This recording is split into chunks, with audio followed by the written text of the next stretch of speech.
Alright, you know the drill. Be careful with substances, surreal imagery, yada yada yada. Let's get this shit over with.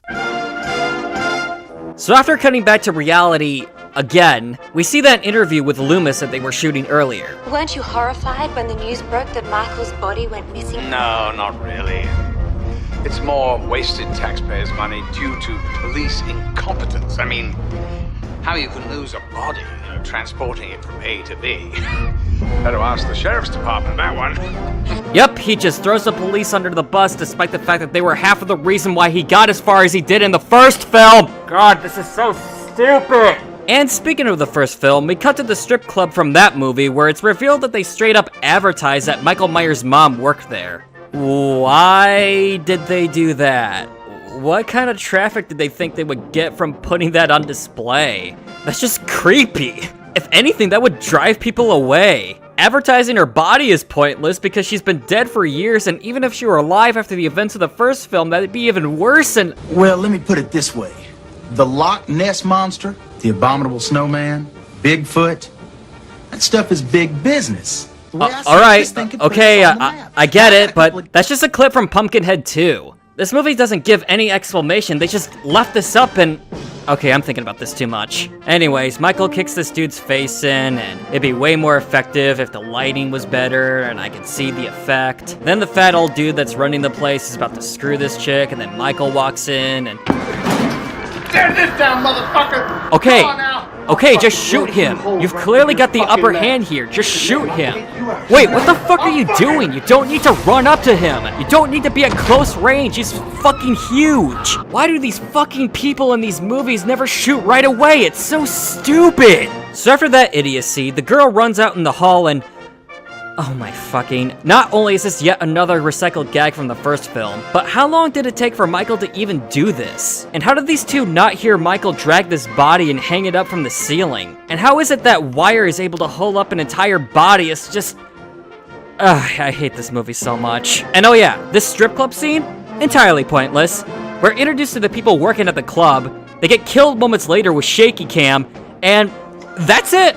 It's literally just a detour from Michael's ultimate destination, which is Haddonfield! And apparently this scene goes on even longer in the director's cut with Goddess Mom Myers walking up on stage.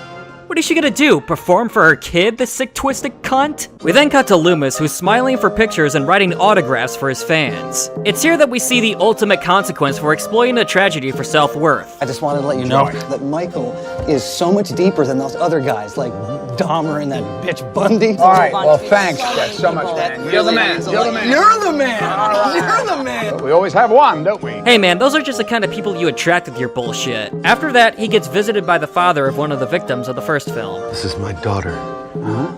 Linda. Your monster killed her. You have my deepest sympathy. Do I have your deepest sympathy, you fucking pig? You killer! Calm down, it's all right. You butchered my baby! Back up! You son of a bitch! I'm gonna kill you, Loomis! I'm gonna kill you, goddammit! You know, considering just how controversial of a figure Dr. Loomis is in this movie, you'd think security would be a lot tighter than this. Admittedly, I wouldn't know for sure since most of the celebrities I've met aren't really that controversial, and I guess the only thing Michael Moore has to worry about in Traverse City is this doofus, but I don't know, clearly a lot of people hate this guy with a passion, so shouldn't there be like metal detectors or something? I feel like it would be really hard for someone to bust in here and be all like, "Go home, gamer girl." So after that, it's revealed that Laurie herself has read Loomis's book. What she finds in the book is so upsetting that she lashes out at Annie and decides to stay at her coworker's place. Oh yeah, I glossed over this earlier, but Laurie now works at this rundown music store ran by these pretentious hipsters that rant about the man and shit like that. I guess I just kind of skipped over it because it was just more of the same shitty, out-of-touch dialogue from the first film. Like, what can I say about this scene that I didn't already say in my video on the first film? I don't mean you understand what the fuck I'm saying. I'm Angel Myers. Michael Myers' sister.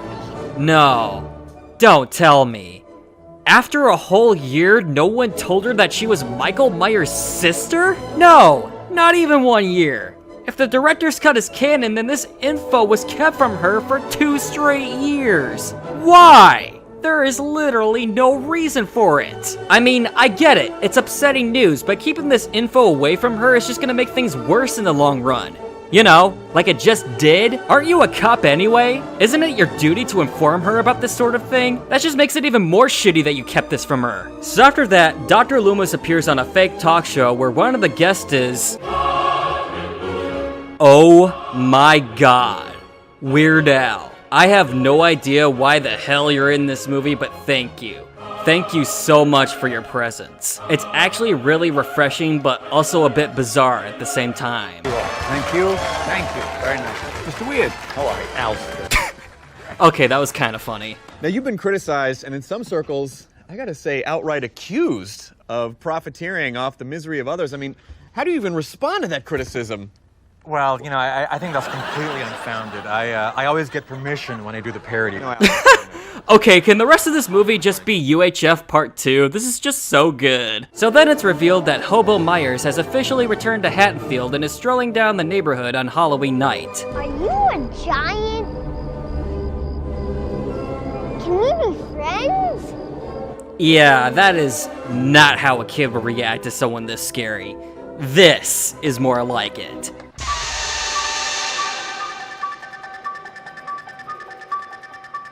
Alright, so now Laurie knows that she's Michael Myers' sister, and it's Halloween night. Laurie knows full well that Michael's body was never found, and it's been established earlier that she generally feels unsafe around Halloween. So, what does she do? Does she call that cop that she's living with to put her and Annie under witness protection? And don't tell me that shithole of a house counts as witness protection. Does she flee Haddonfield with her friends? Does she buy a weapon of self-defense, preferably something that she can behead Michael with since a shot in the face isn't effective? Does she literally do anything a rational human being would do?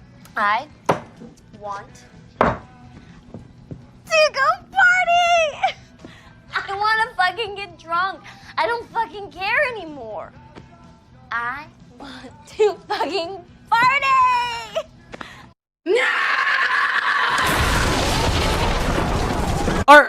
Are you shitting me? She just goes out partying to the most loud, obnoxious, and most crowded party you can think of while a fucking killer is on the loose so she can easily get killed and no one would even notice?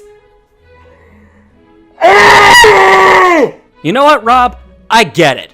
I finally understand what you're going for with these movies. You are actively trying to make me appreciate the original Halloween way more than I already did. In my review of the first Rob Zombie Halloween film, I said that the Laurie Strode from the original Halloween wasn't that deep of a character, but she was serviceable to the plot. I absolutely apologize for that comment. There was obviously a lot more to that character that I initially took for granted at the time. She actually gave a shit about what was going on. She cared about the people around her and did everything she could to protect herself and the kids she was babysitting. She wasn't completely fucking brain dead! Admittedly, I've had no interest in watching the sequels to the original outside of other reviews, but I highly doubt any of them did Laurie this dirty. Hell, I'm actually starting to appreciate the Laurie from the first Rob Zombie Halloween. I'm not saying she was a good character, she was still annoying and kind of a shitty babysitter, but I am convinced, utterly convinced that this Laurie in this movie right here would use those little fuckers as a shield to save her life. And you know what? In the extended version, she's even worse. Yeah, in that version, there are even more scenes where she's bitching at Annie just for trying to help her, scenes where she's bitching at her therapist for trying to help her, and completely missing the point of what therapy even is. I don't want help, I want my prescription! Back the fuck off! Or what? Fuck you or what? Fuck you and fuck this! I'm tired of your, how are you, Laurie? I'm so concerned at $100 an hour. I'm not putting up with your mommy shit. Get the fuck out of my room! Get the fuck out of my room! Dude, why do you do this? Why do you write characters with little to no redeemable qualities and put them in positions where you have to care whether or not they live or die? This isn't fun. This isn't entertaining or deep or whatever you're going for. I've seen Eli Roth do the same kind of shit in his movies as well, and I never understood why. Bert, what the hell is that? Huh? Oh, gonna go shoot some squirrels. Why would you want to kill squirrels? Because they're gay? Will someone please, for the love of God, give Give me a character that's relatable! So then one of Laurie's coworkers goes off with this guy, and there's a lot of really cringy jokes about how this dude doesn't get laid nearly as often as he says, and she decides to fuck him anyway. Where the fuck are you going? I gotta take a piss. I have to pee since I got here. I'll be right back. Don't go anywhere. So who says I wasn't into the water sports? A little golden shower. Oh, fuck off. This movie is like that friend, you know? The one who does something that knowingly pisses you off and then tries to, like, you know, talk it up like it's nothing with his shitty sense of humor. So then Michael kills this dude while he's pissing and then goes for Laurie's coworker. The scenes where she's getting killed are intercut with scenes with Laurie partying. To me, this is Rob openly acknowledging that this woman's death was caused by Laurie's selfishness. What a riveting protagonist. So we then cut to Loomis, who's watching his talk show appearance on TV in a hotel room. I'm a little confused. Are we talking about the Austin Powers Mike Myers, or is this... Oh, come on, Al. That joke was easy even by your standards. Assuming you were the one who wrote that joke? It's over. It's over? What's over? That was just banter on a talk show. And you went into this exploitation business knowing what you were doing. It's bad taste. God, it's business, woman! Business! Besides, bad taste's the petrol that drives the American dream. What are you, surprised that people knew you would be as transparent as glass? You know, I think the worst part about Dr. Loomis's story in this movie, you know, aside from how much a betrayal it is to the original character, is that it's only connected to the main plot by a hair. No, seriously, think about how all of this relates to Laurie's part of the film. She reads Loomis's book, finds out she's Michael Myers' sister, and that's it. She could have easily have gotten this information by other means, like from a newspaper or from that cop that should have told her like a year or two ago. We didn't need to see this story about this middle-aged, petulant child that's hungry for money and fame. We don't even see Laurie and Loomis in the same room until the ending, so this betrayal of a horror icon was utterly pointless to the film. So then we cut back to that party where Laurie's head starts acting up, as she tries to find that friend that she lost. Psst, by the way, this is exactly why you shouldn't have gone out to begin with. Can you please just start making sense already? I don't care about this mystery box bullshit. What do you want from me? It's almost time to come home, Angel.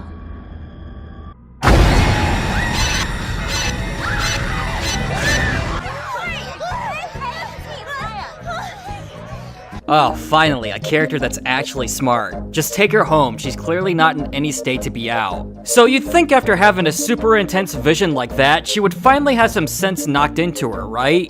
Stop!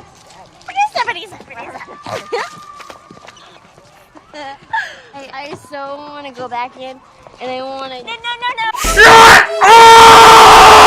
No! So then we cut back to Annie's place where it's revealed that her dad sent one cop over to her place to protect her. Yup, just one cop. Michael was an unstoppable killing machine in the first film and they never found his body even after being shot in the face. But yeah, just send one cop over, who cares? It's just your daughter. So after Michael kills the cop, he then breaks into Annie's house to kill her. I have to admit, I actually like the way this scene is played out. We don't see the kill right away. We just hear it happen as Laurie and her friend are driving home. As Laurie walks inside and views the aftermath, we see bits and pieces of what happened during this kill.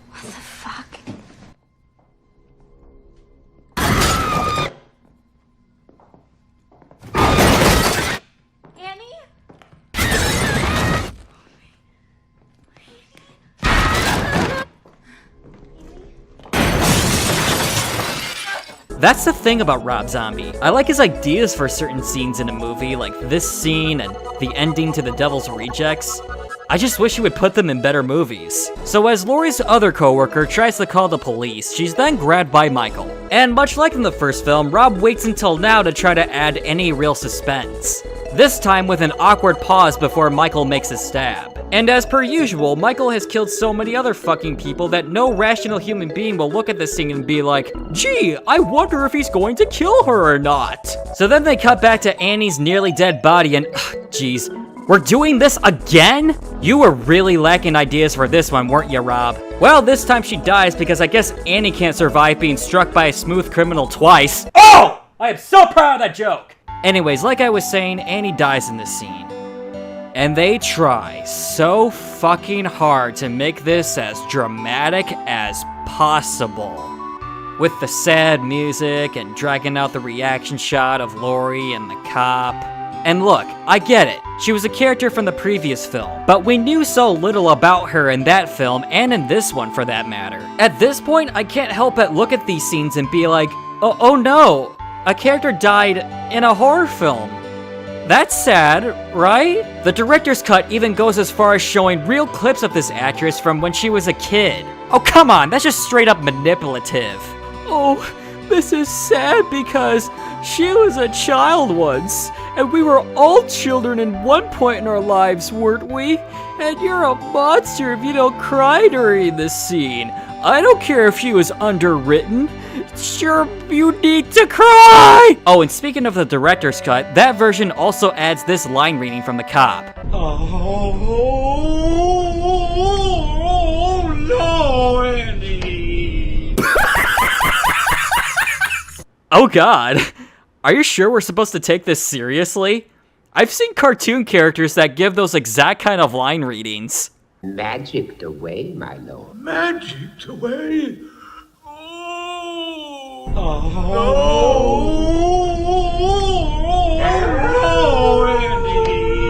Anyways, somewhere in between all this stupid shit, Michael tries to snag Laurie and she runs off into the woods. She then runs into a random driver in the middle of nowhere. It's okay, I gotta take you to a hospital, okay? We're gonna go to a hospital. Oh, it's just like the scene in the opening where the nice guy tries to help out Laurie and then gets killed. I wonder if this scene is going to do anything to subvert my expectations. Oh, wait, no, they just introduced yet another rando for the sole purpose of being murdered. As if that isn't already at least half the characters in this movie. Michael then knocks out Laurie by flipping the car over. Cool guys don't look at explosions. They blow things up and then walk away. Who's got time to watch an explosion? There's cool guy errands that they have to walk to. We then cut back to Annie's dad where he hears about what happened to Laurie. Chief, we got another body up on Eagle Road. We got a witness. She saw a large man carrying a girl away from a crash. Wait, someone actually saw that shit? I thought it happened in the middle of nowhere. I guess a falling tree does make a sound if no one's there to hear it. Okay, I'm gonna be straight with you guys. One of the reasons why I've put off this video for so long is because of the endings to this movie. Yes, I said endings, plural. Remember, there are two different cuts to this film, both with two different endings. However, I feel I have to warn you guys that both endings are completely ridiculous and border on being nonsensical. So if you end up feeling confused during this entire mess, trust me, we're both in the same boat. So, Laurie regains consciousness once she's pulled into the shack and starts talking to Mother Myers. Mother Myers then begins to talk back to Laurie. I love you, Mommy. I love you, Mommy. Okay, so what the hell is she then? Is she a ghost, a vision? How can she verbally communicate with someone that isn't Michael? Like, ugh! Okay, since she's being held down by little Michael, I'm just going to assume that they have officially entered into the physical world as physical beings.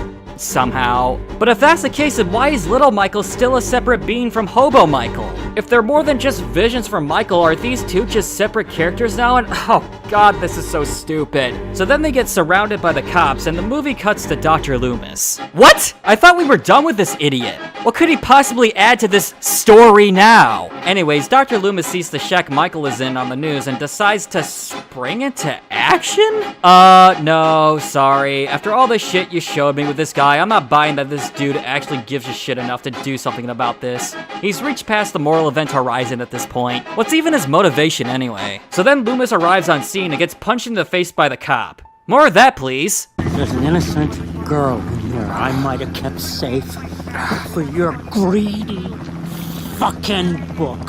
Wait, that's why you kept the whole sister thing a secret? To keep her safe? How does not knowing she's the sister of Michael Myers keep her safe exactly? I mean, he's obviously gonna go after Laurie regardless if she knows they're siblings or not. Look, this is pointless. Michael's never going to respond to hostage negotiations. Listen, I can draw him out. I can draw him out. No you can't. Last time you tried drawing him out, he just crushed your eyeballs and then ran off to try to kill Laurie. So despite all the cops telling him to get the fuck out, he decides to go into the shack anyway.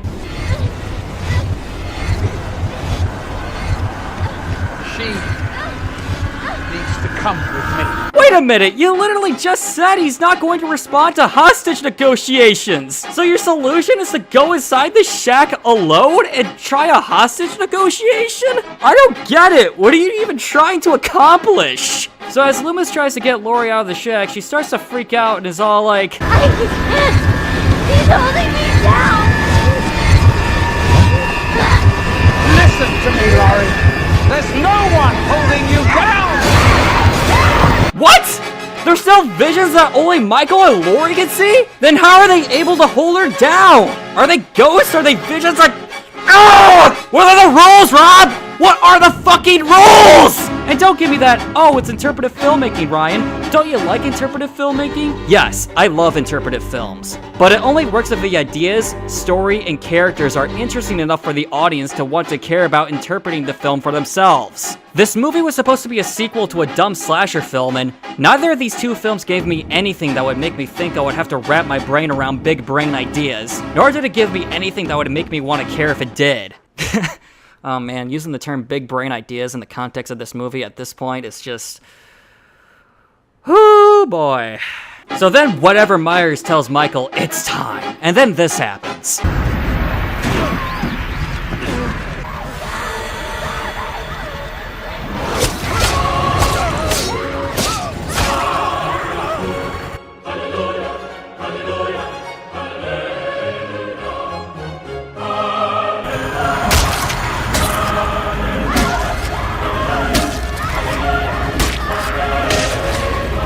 So after that, Michael gets sniped in the chest by the cops and then stumbles to the ground. I love you, brother. God, just end already. This isn't deep or emotional, this is just stupid. No. No. No. No. No. No, no, no, no, no. Sorry, you can't convince me that this was the final blow that killed Michael Myers. Not after the first movie ended with him getting shot point blank in the face. So then Laurie walks out of the shack with Michael Myers' mask on, for some reason. She then gets on her knees, takes the mask off, and... But I'm not done yet. Alright, now let's see how the director's cut fucks this up. So before Michael kills Dr. Loomis, he throws his body out of the fucking shack. He then takes his mask off to show his true face. For God in hell. Die! Wait a minute, did Michael Myers just fucking talk? Die! Die! Die!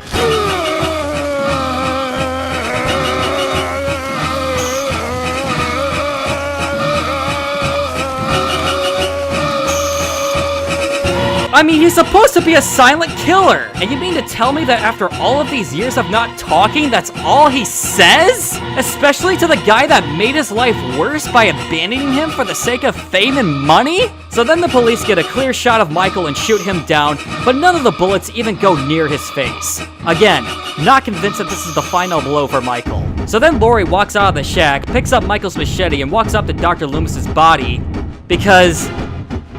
let's face it, are you really going to ask why at this point? And even though there's no possible way that Dr. Loomis could be any more dead, the police shoot down Laurie anyway, killing her. So regardless of whether or not Laurie lives or dies, this is what happens afterwards in both versions of the film. Are you ready for this? I don't think you are. The movie then cuts to what I'm assuming is an asylum where Laurie is sitting on a bed. She looks up in front of her to find...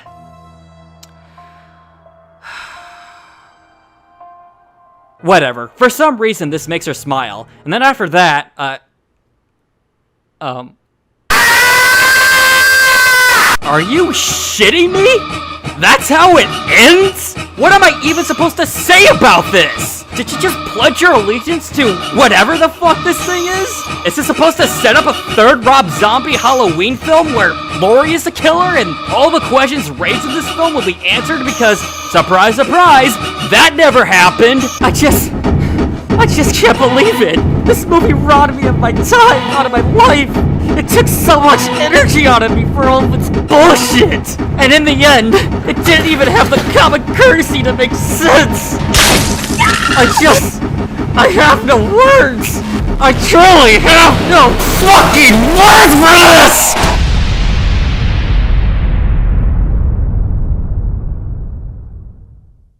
You're a little exhausted after making the first one, so what Yes. kind of made you want to march forward for number 2? I don't know.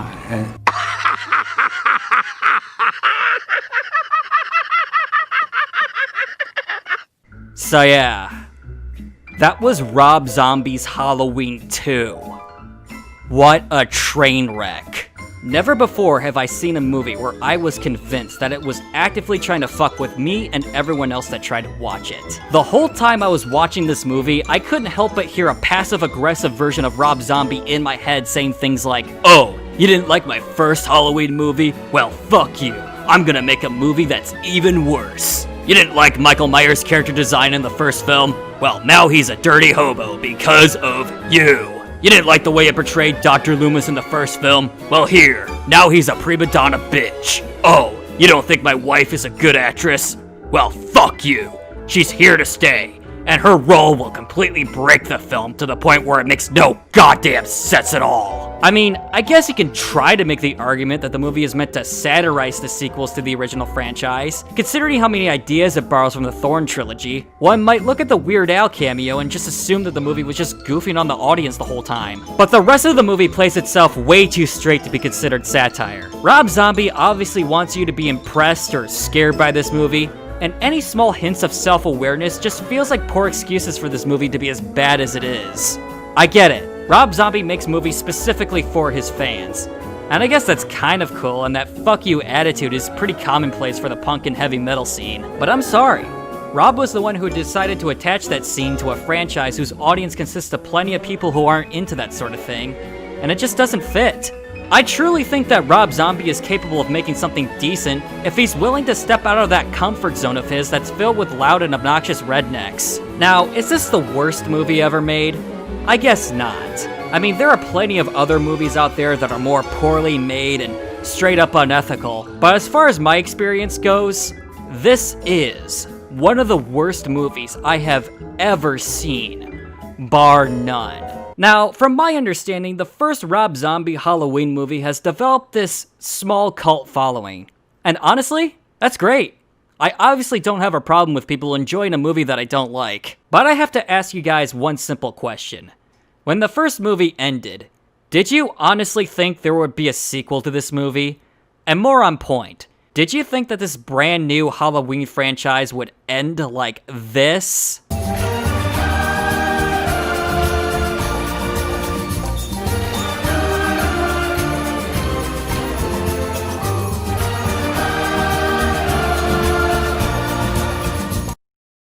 Alexa, play Dragula. Here's Dragula by Rob Zombie on Amazon Music. Yeah, let's crank that shit up. This is officially my jam now. I have completely changed my mind about Rob Zombie. He ain't that bad after all. Yeah, let's listen to this shit. Come on, hit that chorus. Hit that main chorus already.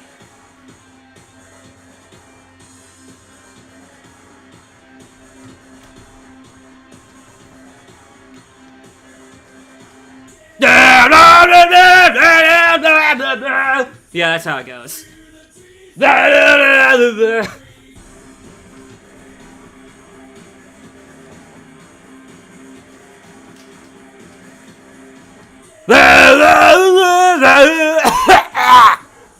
How does he do that?